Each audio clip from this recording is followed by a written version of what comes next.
Assalomu alaykum hurmatli anglovchilar. Huzuringlarda ustoz Muhammad Yusufning Qur'oni Karim qandoq kitob nomli asari. Yoqtirib anglag'aysizlar. A'udhu billahi minash shaytonir rojim. Bismillahir rohmanir rohim. Qur'oni Karimning tadrijiy tushirilganligi. Qur'oni Karimning baroqli tushirilmasdan oz-ozdan poch-poch tushirilganligining hikmati va sir asrorlari nihoyat ko'p.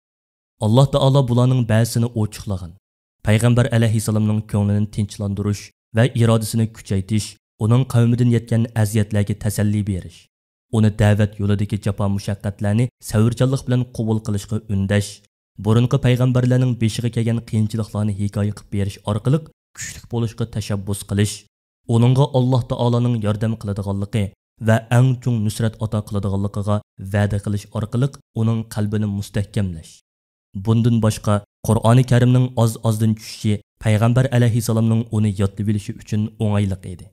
Qur'oni Karimning oz-ozdan tushganligi musulmonlarning oyatlarni darhol yodlab bilishi va bu oyatlarni turmushida tatbiqlashga odatlanishi uchun o'ng'ayliq yaratib beradi.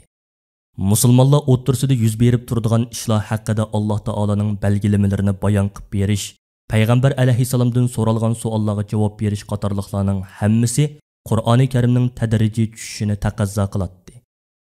Oyat va surlarning tartibi. Qur'oni Karimdagi oyat va surlarning tartibi ularning tushish tartibiga ko'ra emas, balki Jibrilning payg'ambar alayhisalomga oyat va surlarning o'rinlarini ko'rsatib berishiga asosan ratlangan. Shunga Fatiha surasi Qur'oni Karimning eng beshiga o'rinlashtirilgan bo'lsa-mu, u dastlab tushgan sura emas, balki eng dastlab tushgan Alaq surasi bo'lib, u Qur'oni Karimning 30-parasiga o'rinlashtirilgan. Jibrilning payg'ambar alayhisalomni Qur'on o'qitishi. Jibril alayhisalom har yili Ramazon oyida payg'ambar alayhisalomga Qur'onni bir qitim boshdan oxirigacha o'qib berib, ondan yana payg'ambar alayhisalomdan boshdan oxiri tingshaydi. Faqat payg'ambar alayhisalom vafot bo'lish oldidagi Ramazon oyida uningga Qur'oni Karimni 2 qitim o'qib berib, 2 qitim tingshagan. Bunu hadis bu haqiqatni kuchlantiradi. Hazrati Oysha radhiyallohu anha rivoyat qilgan bir hadisga ko'ra, payg'ambar alayhisalom suyumli qizi Fatima radhiyallohu anhaga Jibril menga Qur'onni har yili bir qitim o'qib beradi. Bu yil 2 qitim o'qib berdi. Buningdan ajlimning yiqilishib qolganligini sezyapman degan. Buxoriy rivoyati. Qur'oni Karimning saqlanishi. Alloh taolo samoviy kitoblarning oxirgisi bo'lgan Qur'oni Karimni Muhammad alayhisalomga tushgan peti saqlashning butun shart-sharoitlarini va sabablarini to'liqlab bergan. Muhammad alayhisalom uni tushgan peti saqlab, avvalgi musulmonlarga salomat yetkazgan. Shunga Qur'oni Karim har qanday bir o'zgartish, almashtirish va burmulashlardan butunlay saqlanib, bizlargacha o'z peti bilan yetib kelgan yegona kitobdir.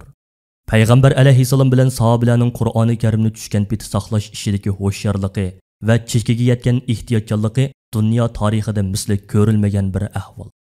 Buningga musulmon emas ilm ahlilari guvoh. Shaksizki, Qur'oni Karim yodga ilish va yezib qoldirishdan iborat 2 yo'l bilan saqlanib kelgan. Payg'ambar alayhisalom Qur'oni Karimdan tushib turgan oyat va surlarni shu vaqtning o'zdili sahobalarga yodga oldirish va terilarga, qo'rma yupurmoqlarga yozdirish orqali saqlab kelgan. Payg'ambar alayhisalom o'ziga tushgan oyatlarni tushayotgan paytida yodga ilib olishga nihoyat zo'r ahamiyat beradi. Hatto Jibril uningga o'qib berayotgan oyatlarni unutib qilishdan ansirab, shu lahzining o'zida yodlab olishga oldirab, tilini midirlatadi. Shunga Alloh taolo payg'ambar alayhisalomni uning Qur'oni Karim oyatlarini unutib qolmaydiganligi va ularni uningga to'liq o'gitib to'plab berdiganligini uqtirib, uning ko'nglini xotirjam qilgan. Bundan boshqa Jibril alayhisalom payg'ambar alayhisalomga Qur'oni Karimdan tushib bo'lgan butun oyatlar va surlarni har yili Ramazon oyida bir qitim boshdan o'qib berib, ondan yana uningdan tingshaydi. Payg'ambar alayhisalom vafot bo'lishi oldidagi Ramazonda Jibril Qur'oni Karimni uningga boshdan oxiri 2 qitim o'qib berib, yana tingshagan. Payg'ambar alayhisalom butun aqlini va vaqtining ko'pragini Qur'oni Karimni takrorlashga va uni pishiq yodlab olib, o'z beti saqlash ishiga atagan edi. Shunga 5 vaqt namozlarida, kechalardagi tahajjudlarida, safarlarida, hatto urush asnosida og'izdan Qur'oni Karim tushmaydi. Payg'ambar alayhisalom Qur'oni Karim oyatlaridan tushganlarni o'z vaqtida sahobalarga yodga oldiradi. Ularga Qur'oni Karimdan saboq beradi va qandoq yodlash usullarini o'rgatadi. Sahabilarmi Qur'oni Karimni yodlash ishiga favqulodda zo'r ahamiyat berganlikdan hamisha payg'ambar alayhissalomning yenidan ayrilmay oz-ozdan tushib turgan oyatlarni tezlik yodlab oladi va yodlagan oyatlarning ko'rsatmalarini kundalik turmushida va hayotining hamma sohalarida amililashtirib mang'atdi. Ular Qur'oni Karimni yodlash ishida bir-biri bilan baslashadi. Kechalari masjidlarga kirib olib, bas-basda Qur'on yodlaydi. Yodlab bo'lganlarini takrorlaydi. Hatto kechalari Madina Munawvara shahridagi masjidlardan Qur'oni Karim tilovati yuksilib turadi. Alloh taolo ilgirgi payg'ambarlarga ko'plagan kitoblarni tushirgan bo'lsa-mu, ulardan birini kishilar yodlab boqqan emas. Hatto o'tmishlarda Tavrat bilan Injillarni har qanday bir avom o'qiyanmaydi. Faqat din odamlarla o'qib, ma'nosini tushuntirib beradi. Chunki u vaqtlarda yodlash u yoqda tursin, olimlardan boshqa xat o'qishni biladiganlarmi yo'q deyarlik edi. Ammo Qur'oni Karimni payg'ambar alayhissalomdan boshlab sahobalarning mutlaq ko'p sonliqi yodisiga biladi. Bir qitimliq urushda 70 dan ko'proq qorining shahid bo'lganligimi shu vaqtda qorilarning ko'pligidan derak beradi. Dunyo tarixida Qur'oni Karimdan boshqa biror kitobni bunchalik zo'r ahamiyat berib yodga elish o'tmishlarda yoki hozirda ko'rilib boqmagan bir ish. Buningga butun dunyo guvoh. Buningdagi sabab shuki, Alloh taolo Qur'oni Karimni ta qiyomatgacha o'zi muhofazat qilib saqlashni o'z ustiga elish bilan bir vaqtda bu Qur'oni Karimni saqlashning sabablari va turtkilarini yoritib bergan. U bo'lsa-mu Qur'oni Karimni yodlashni eng sharafli ibodat qatoridan sanab, musulmonlarning dilida uni yodlash o'tini yondirganligi va uni yodlashni osonlashtirib berganligi hamda o'z vaqtida yezib saqlashning butun imkoniyatlarini yoritib berganligi edi. Haqiqatan biz bu Qur'onni o'qish va yodlash uchun oson qildik. Uningdan vaz-nasihat og'uchi bormi? Sura Qamar 22-oyat. Ma'lumki, Qur'oni Karimdan boshqa hech qanday bir samoviy kitobni yoki hadisni yodlaganga yoki o'qiganga savob berish va'da qilingan emas. Balki amal qilganga savob berish va'da qilingan. Payg'ambar alayhissalomning zamonidan to hozirgacha dunyoda qorilar uzilib qolmaganligi uchun hech kim Qur'oni Karimga bir harf chog'liq o'zgartish kirgizolmaydi. Qur'oni Karimni hozir musulmon emas xalqlarmi musulmon emas davlatlarda har xil manfaatlar yuzasidan nashr qilib tarqitib kelayotgan bo'lsa-mu, uningga bir harfga chog'liq o'zgartish kirgizolmagan. Qur'oni Karimning kitob holiga keltirilishi. Qur'oni Karim 1-xalifa Abu Bakr Siddiq radhiyallohu anhuning davrida payg'ambar alayhissalomning vafotiga 1 yilmi to'shmasdan Hijriyaning 12-yili, ya'ni milodiya 631-yili Yamama urushidan keyinla rasmiy kitob shaklida to'plangan. Qur'oni Karimni kitob holida to'plash fikrini o't yurak sahoba Umar ibn Xattob radhiyallohu anhu tunji bo'lib o'tirg'a qo'ygan. Ondan sahobalarning ulamolari Qur'oni Karimni to'plash fikriga hammasi birdek ittifoqqa kelgan. Qur'oni Karimni kitob shaklida to'plab chiqish ishini Zayd ibn Sobit boshchiligidagi Kuttobul Vahyi komitetining a'zolari ustiga olgan.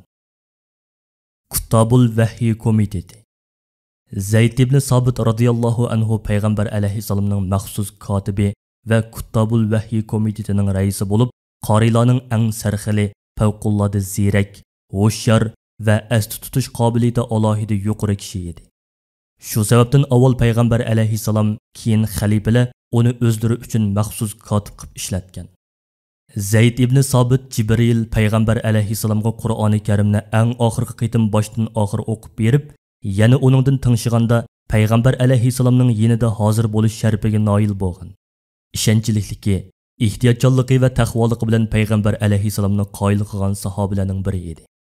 Zayd ibn Sobit riyosatchiligidagi Kuttobul Vahyi komiteti a'zolari Qur'oni Karimning oyat va suralarini to'plab kitob shakliga kirgizishda dunyoda misli ko'rilmagan eng ilg'or va eng ishonchli usulni qo'llangan bo'lib, Kuttobul Vahyi komitetining a'zolari terlarga, siliq toshlarga, xurma daraxining qo'zoqlariga va ba'zi yo'pirmoqlarga, shundoqli tuz so'ngaklarga yezilib, payg'ambar alayhissalomning uyida saqlangan Qur'oni Karimning oyat va suralarini shu vaqtdagi qorilarning yodlaganlariga bir-birlab selishtirib, har bir qoridan tingshgan oyatlardan har bir oyatning to'g'riligiga va payg'ambar alayhissalomning uyida yezib saqlangan oyatlardan har bir oyatning payg'ambar alayhissalomning huzurida yezilganligiga ikki guvohchining guvohligini elishni shart qilgan.